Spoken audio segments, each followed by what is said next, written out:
Olá pessoal, tudo bem? Voltamos aqui com mais um pouquinho de direito das obrigações.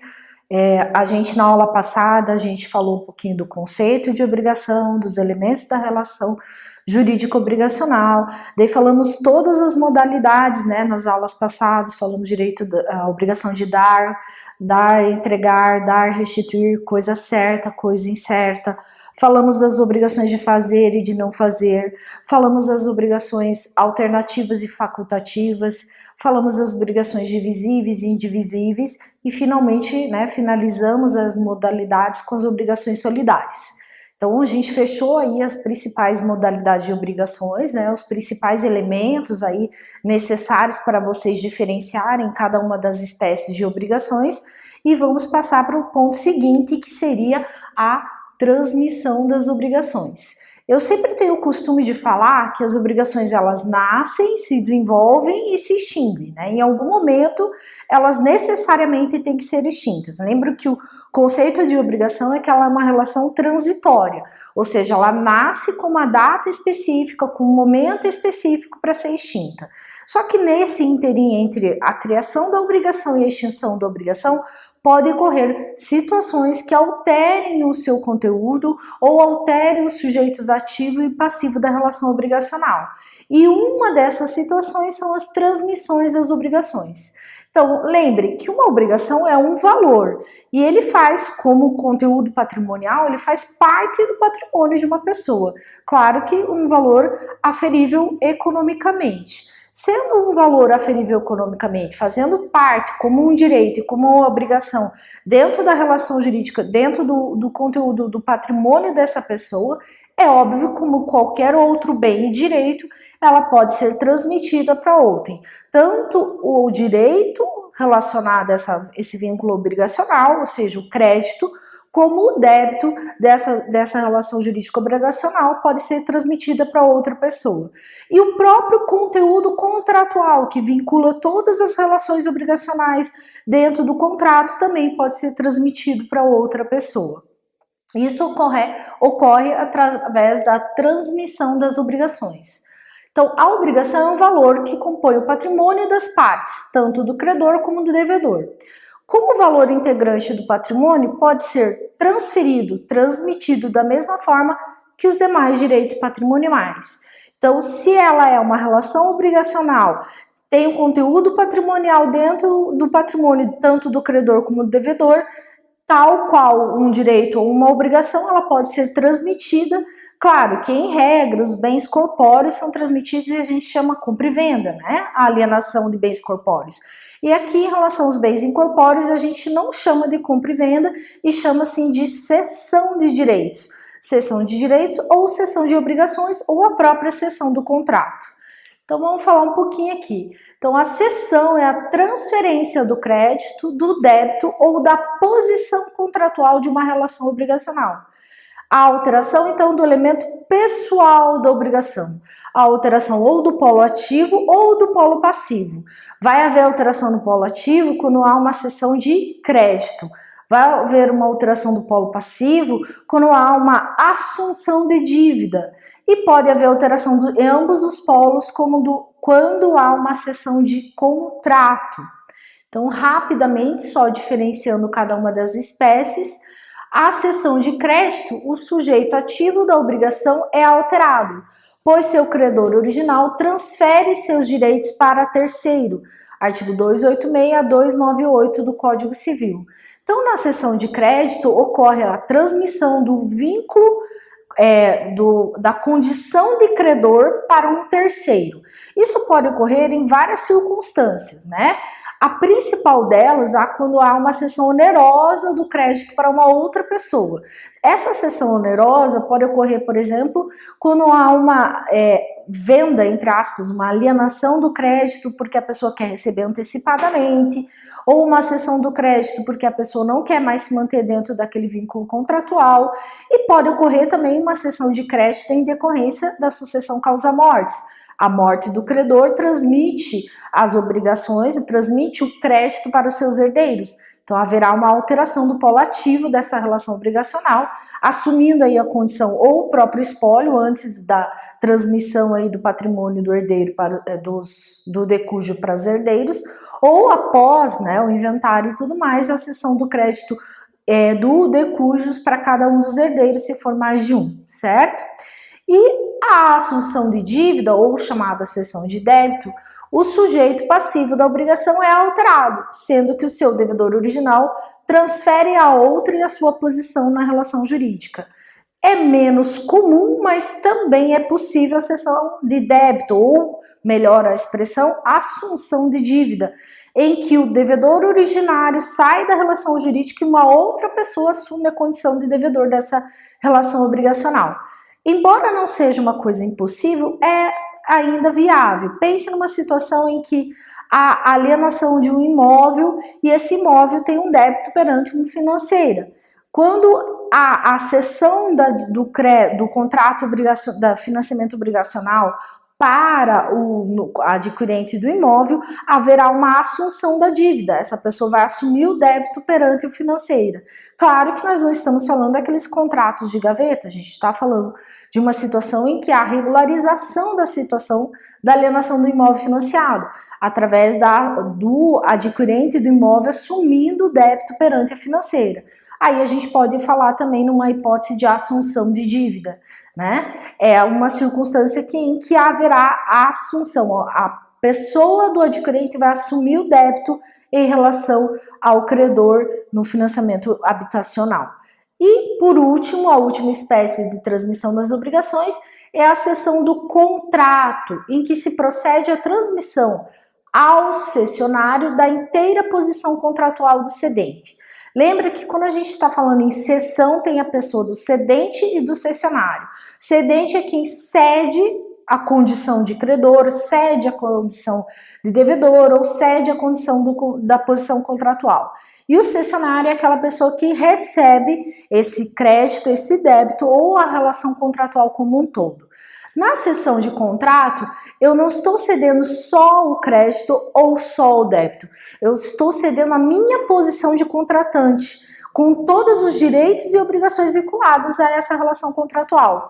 Pense na circunstância de uma cessão de contrato de locação, né? Em que a pessoa que tem lá no imóvel uma determinada atividade comercial resolve vender o ponto comercial e nisso faz uma cessão do contrato de locação para o adquirente do ponto comercial.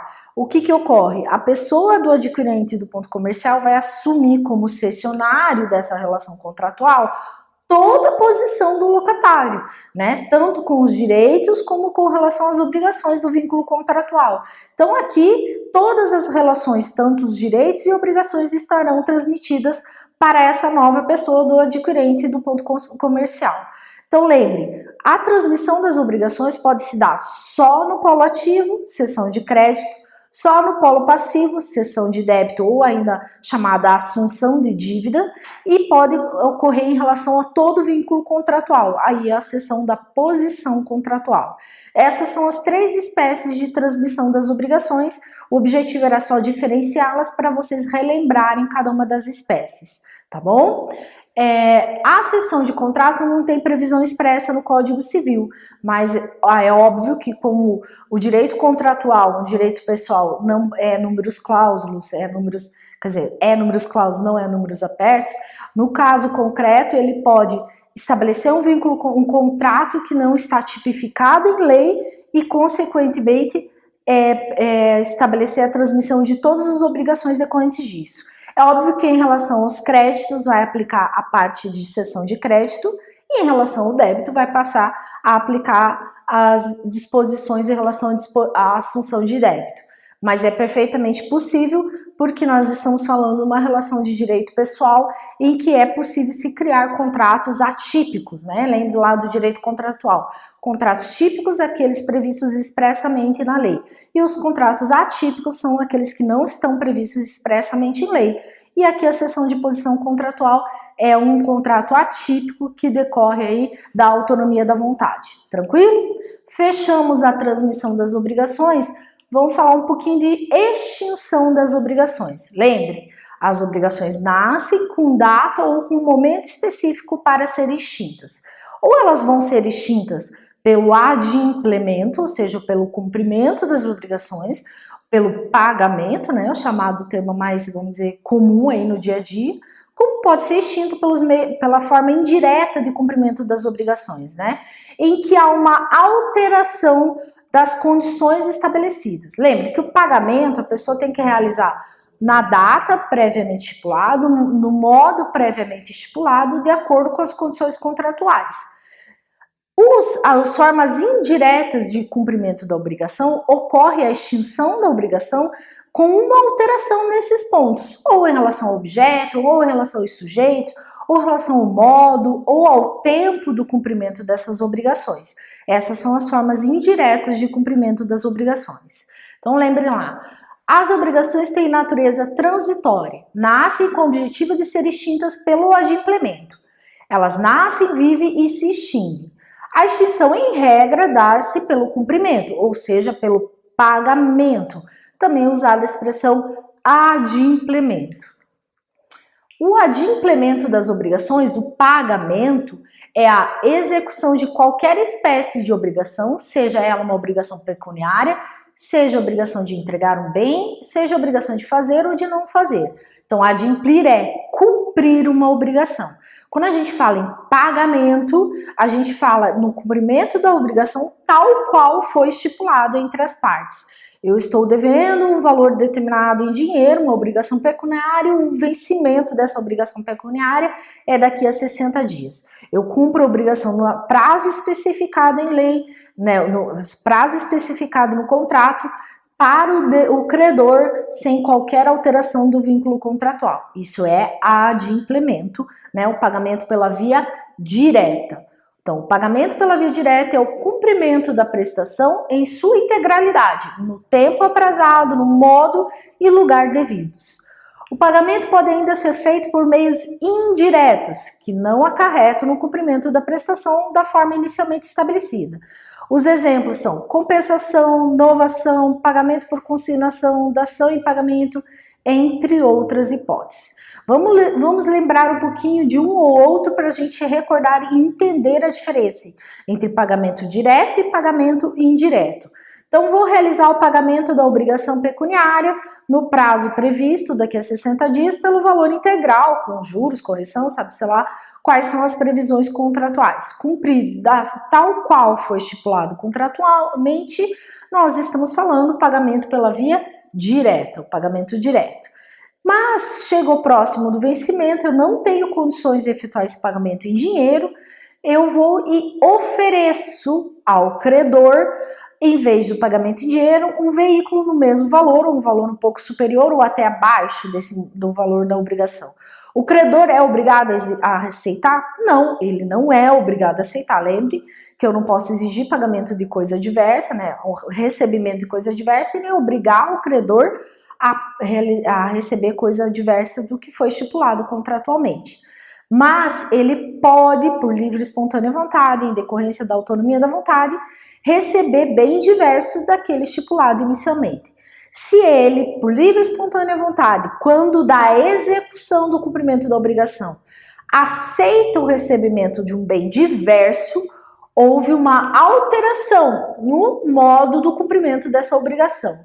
E essa alteração acarreta no pagamento pela via indireta, chamado dação em pagamento.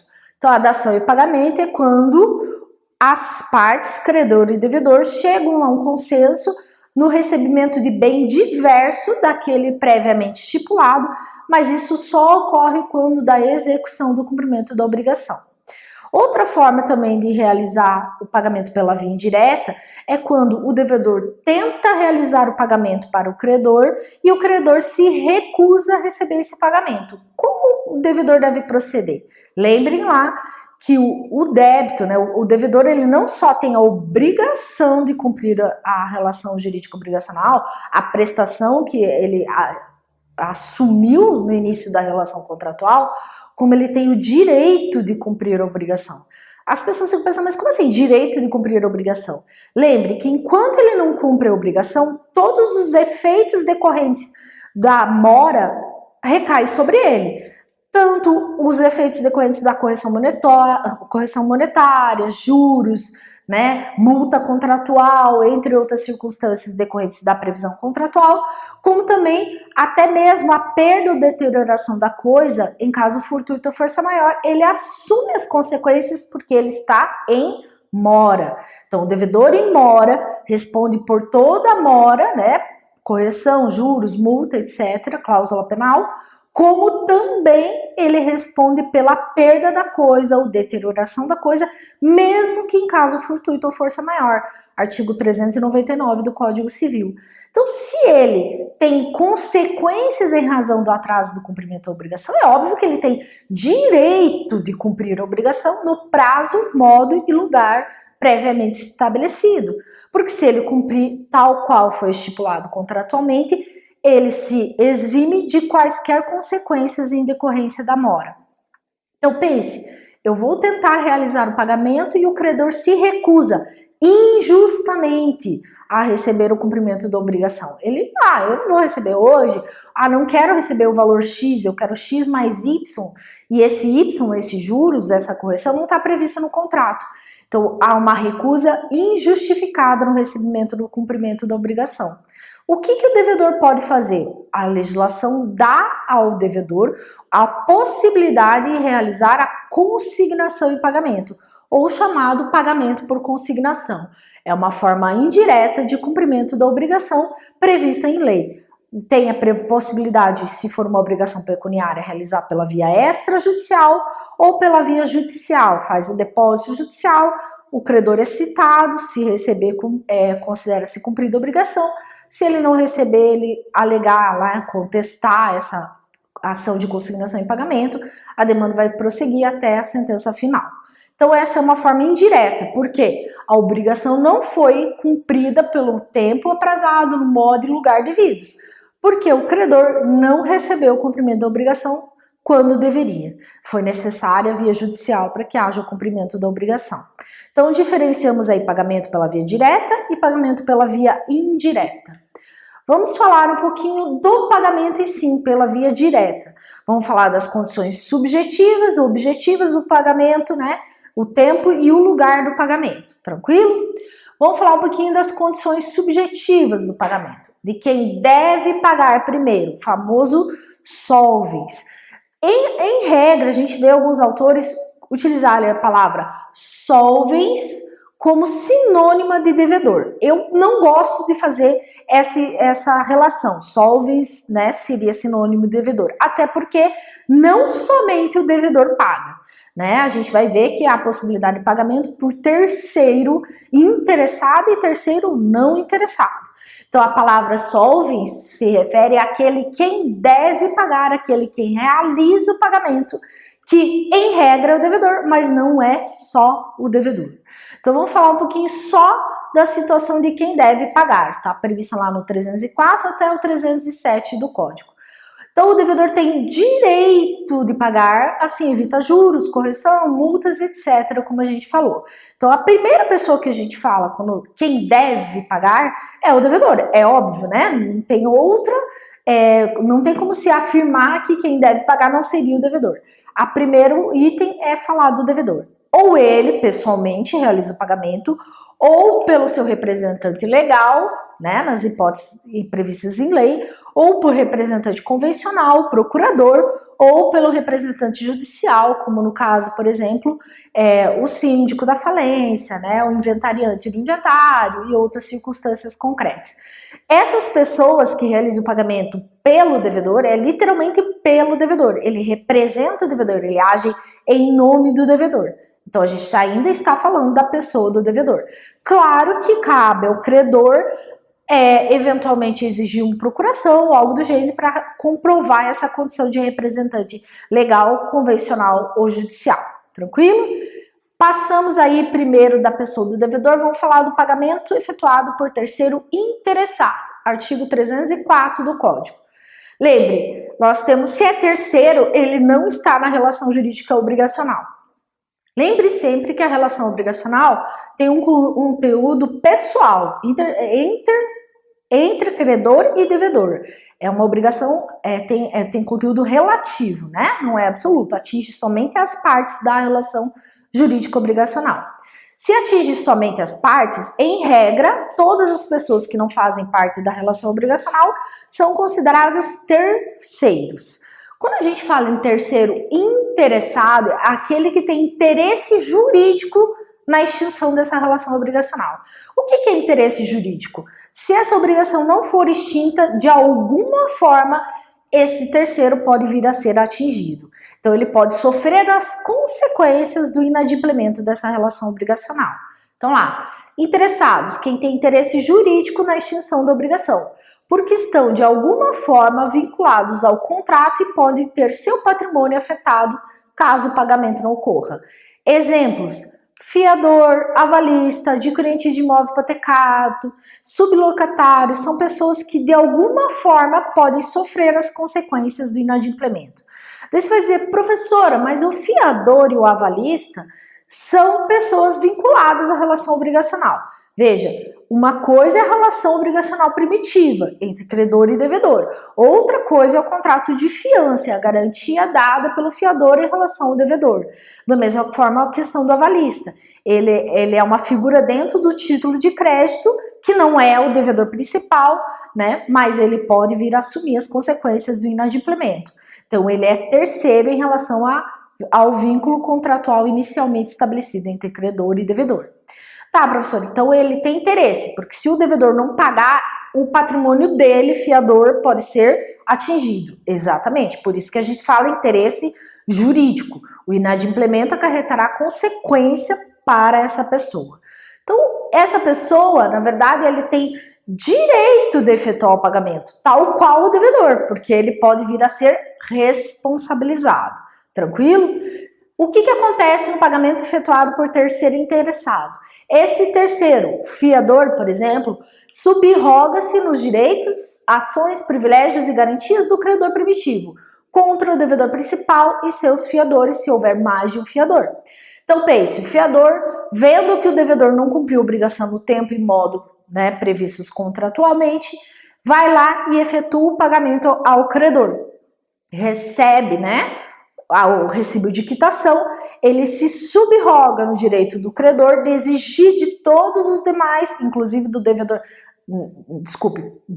principal e inclusive de outros fiadores, o cumprimento dessa obrigação. Lembre, nessa circunstância de subrogação, é uma substituição do polo ativo. Então, o fiador que paga, ele passa a ser credor com todas as garantias, privilégios iguais ao do credor originário.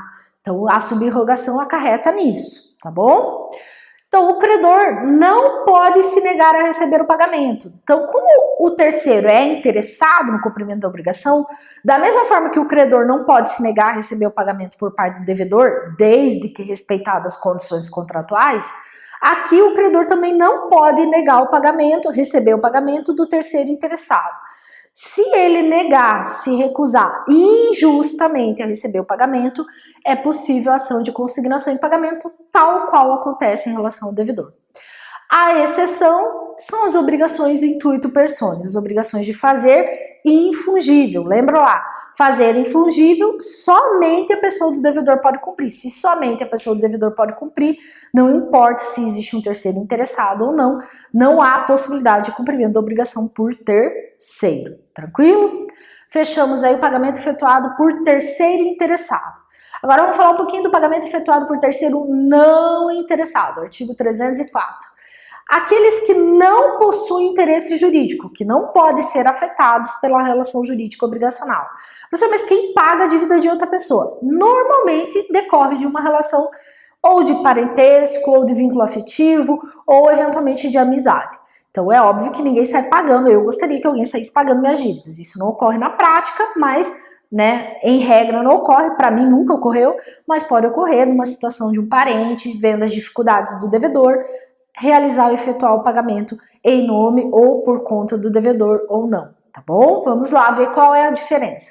Então, aqueles que não possuem interesse jurídico na solução da dívida, mas possuem interesse de outra espécie, em regra, decorrente de vínculo familiar, parentesco, amizade ou afetivo. O que acontece no pagamento efetuado por terceiro não interessado? Ele pode pagar em nome próprio, pegar o recibo em seu nome, como pode pagar em nome do devedor. Daí o recibo vai ser emitido em nome do devedor. Se ele paga em nome próprio, ele tem só um direito de reembolso. O que significa direito de reembolso? Ele vai ser reembolsado do montante pago com eventuais correções monetárias, somente isso. É diferente da subrogação. Lembre que o terceiro interessado que paga a dívida, ele se substitui na posição de credor com todos os direitos, garantias, privilégios. Se houver qualquer tipo de garantia em relação àquela dívida originária, o terceiro interessado recebe essas garantias. Aqui, o terceiro não interessado que paga em nome próprio, ele só tem direito a reembolsar a dívida. Nada mais do que isso. Não pode se executar eventuais garantias, não pode exigir de um fiador o pagamento do débito, de um avalista ou algo do gênero. O pagamento efetuado por terceiro interessado, que seja em nome por conta do devedor, aqui o terceiro não interessado pega o recibo em nome do devedor, aqui não se considera que houve um pagamento, não tem direito de reembolso e há um ato de liberalidade. Então, embora a dívida originária seja extinta, o terceiro não interessado que paga em nome por conta do devedor é como se tivesse feito uma doação, um ato de mera liberalidade, não tem direito de reembolso, tá bom?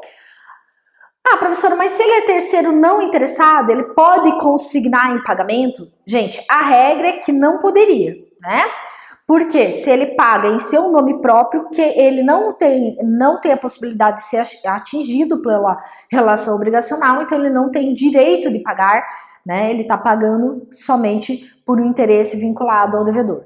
Só que se ele paga em nome e por conta do devedor, é como se ele estivesse pagando pelo devedor. Daí, assim, a possibilidade de haver a consignação em pagamento. É o que nós temos aqui. O terceiro não interessado só pode consignar em pagamento se o fizer em nome e à conta do devedor, e se não houver oposição deste.